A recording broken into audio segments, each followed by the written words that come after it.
Hello again. Having gone through the process of trying to buy some new records recently, it's kind of revived a bit of interest in my record collection itself.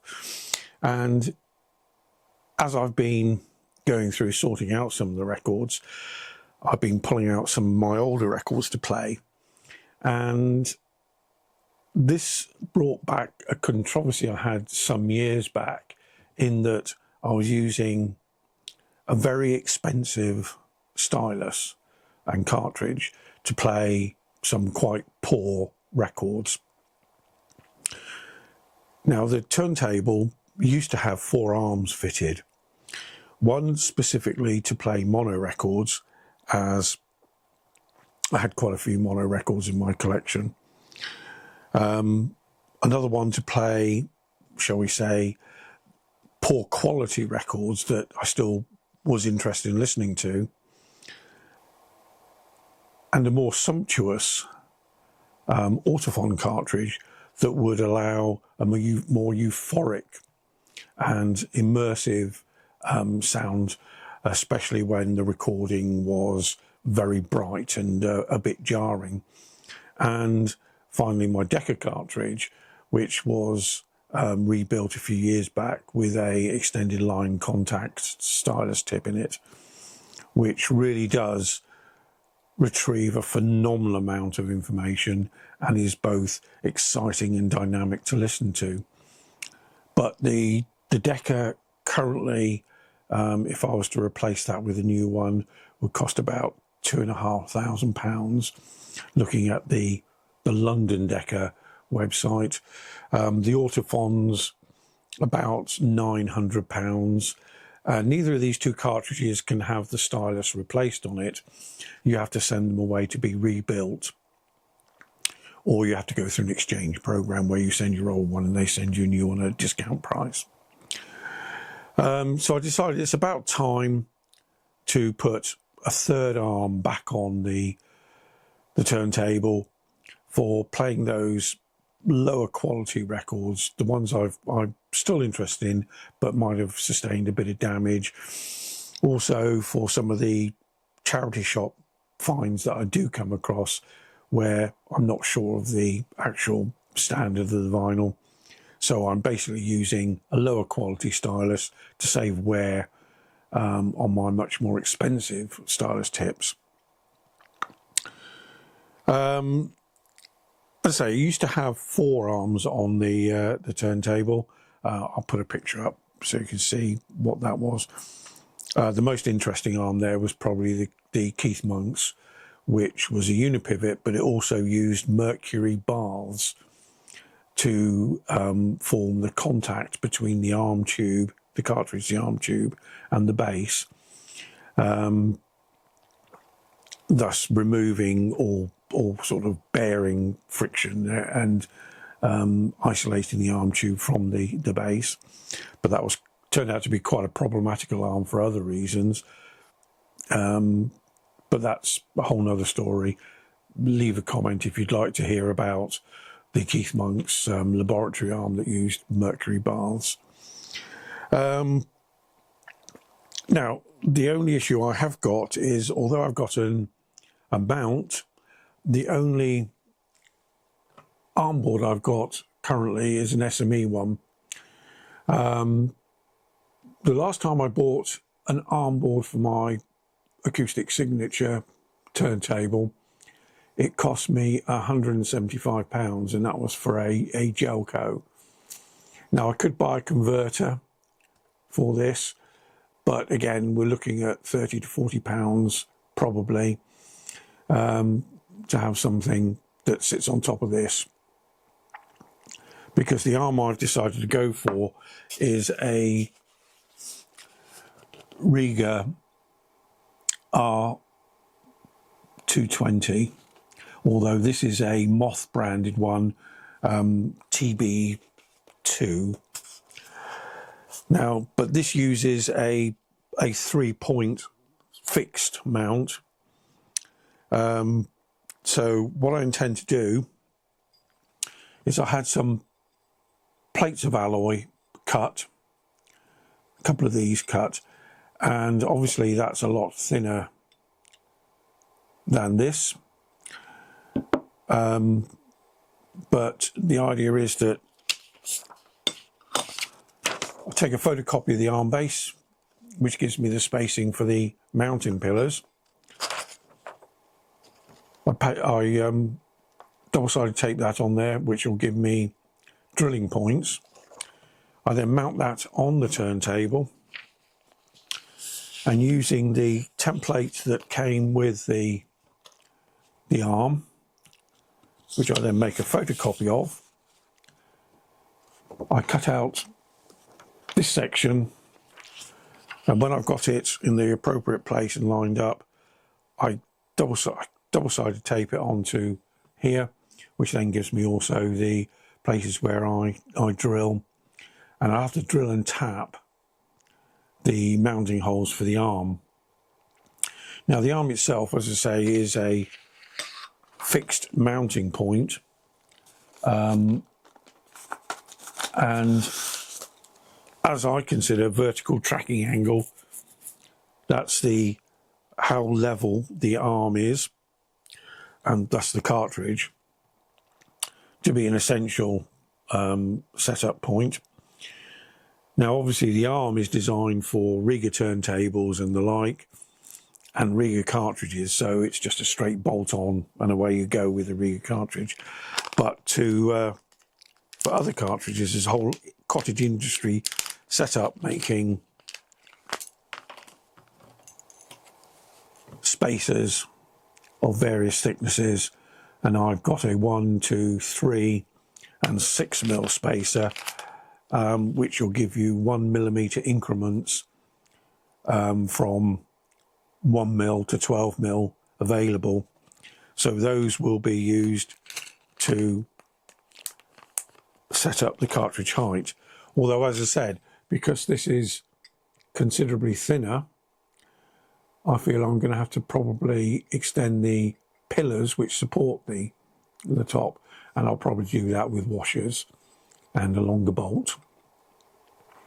But that's the plan, and I'll perhaps show some of the machining and the setup a little later, and see how we get on. The cartridge I'm intending to use is a Grado Prestige Black.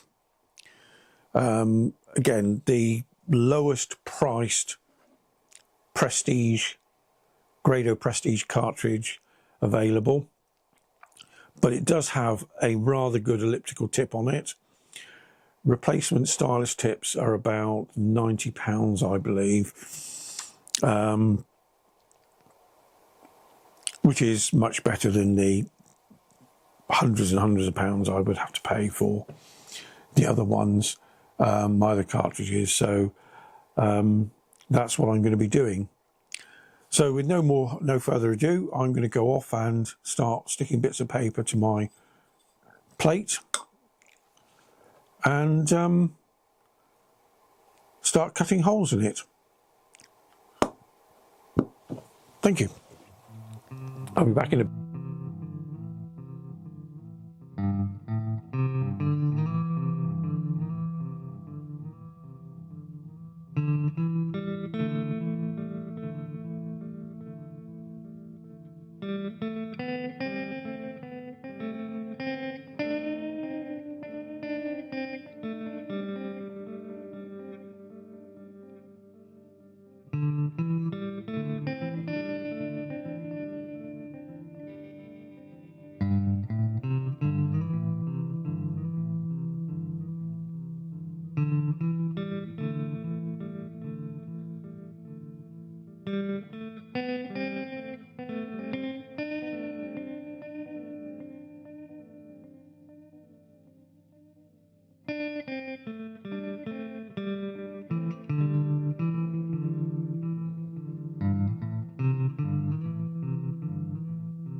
So there you have it. The Rega is fitted and operational.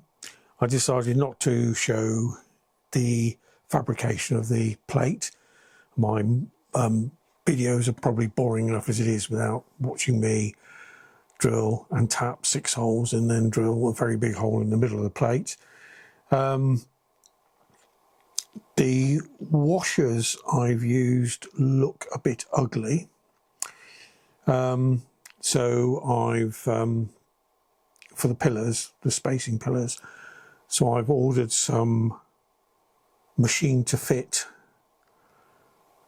spacers, 4 and 6 mil.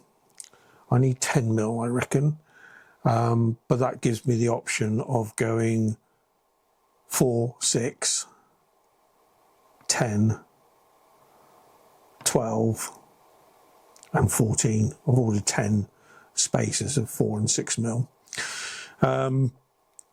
Unfortunately, I couldn't find anywhere in the UK to do it, so they're being machined in China as I speak.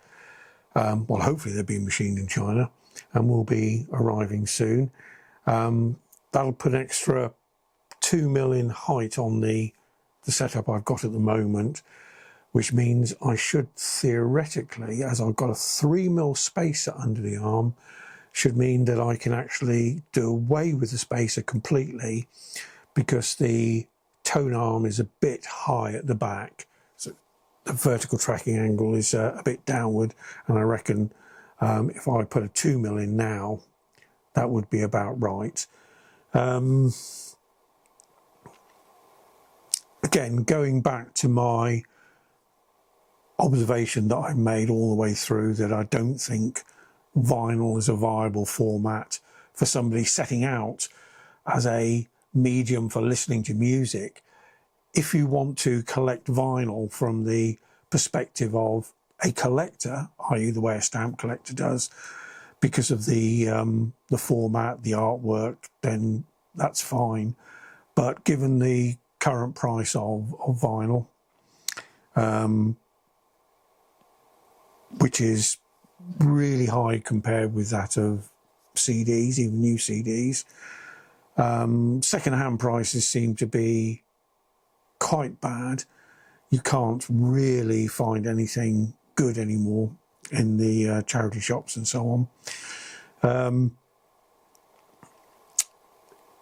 And the other thing I would say is, if you think about the fact that you've got a medium which has parts which wear out, i.e. the record wears out as you play the record, albeit very slightly. I mean, testament to, as I say, the robustness of the vinyl LP is that I'm still listening to some LPs that I've had for 50 years and they still sound fine. But certainly the stylus tip will require replacing, so that should be considered a consumable. And most stylus tips are actually almost as expensive as the whole new cartridge assembly. So if you consider you get 1,000, maybe 2,000 hours if you're lucky out of a stylus. I keep a count of mine. Every time I play a side, I put a marker down, and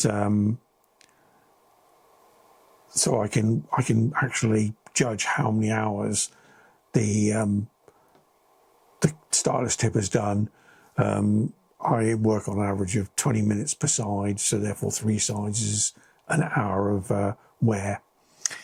But you should consider that it is a consumable item, and I personally believe that you're probably going to have to pay, as of today, a minimum of £75 for a reasonable cartridge.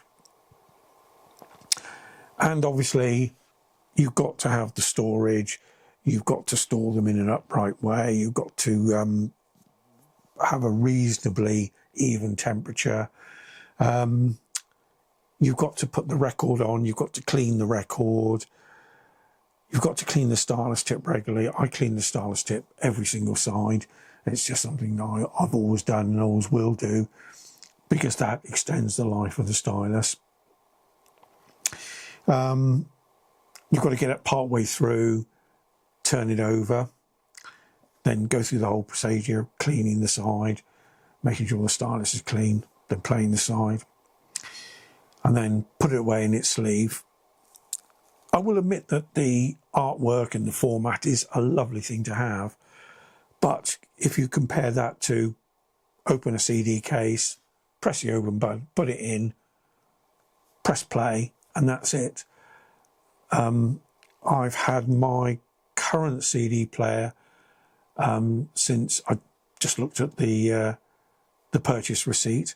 I bought it in April 1999, so that's coming up for 26 years old, and it's still going strong. And all I've ever had to do is occasionally run a lens cleaner disc in there, which takes 30 seconds. So no real wear and tear at all. And that's the second CD player I've had since the invention of CDs and I started buying them.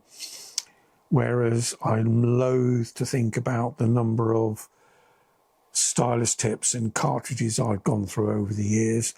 And as I say, the cartridge I've just fitted to the Rega arm has a detachable stylus, but I will probably change the whole cartridge when it's time to replace that stylus for something a bit more modern.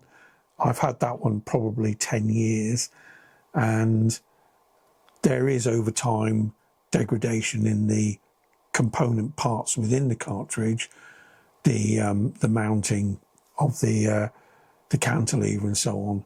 So it makes sense to regularly replace those. The other 2 cartridges I have, the Autophon and the Decca London, they have to be sent away for a complete rebuild. So essentially everything is replaced anyway. You know, a whole new armature motor. In fact, I've also got a gold ring cartridge, and they actually rewound the coils and everything when they rebuild the cartridge. But as you can imagine, that's considerably more costly than just buying a new stylus to slide in.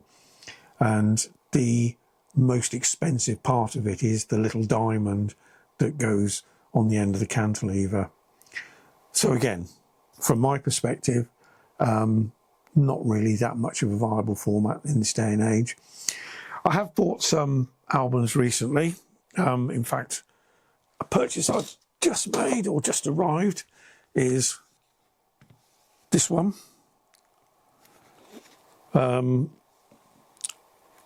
Which I would have been happier to buy the CD, but it's not available on CD. It's either available as a download or streaming or as an LP. So this is Speaking Across Time by Gilligan Moss. I heard it being played. It listen on the Google app and tell me what it was. And then tried to buy a CD, as I say, but it wasn't available. And unfortunately, horror of horrors, it's only available on clear vinyl, which is awful. You can't tell if the vinyl's clean, you can't tell if it's damaged. It has a weird effect when it's actually rotating on the turntable, in so much as, because you're seeing both sets of grooves at the same time, it looks like the turntable is not keeping constant speed. There's also quite a lot of difficulty actually putting the needle, if you want to play a specific track, dropping the needle in a specific track, because you can't tell where they start and end, because you're seeing both sides of the album at the same time. So, but I did want Speaking Across Time by Gilligan Moss, so I don't do downloads and I don't have a streaming service, so I had to suck it up and buy the vinyl version, which is a good album, but I wish it had been black vinyl. Okay, so I think we'll stop there, and I'll see you again soon. Bye.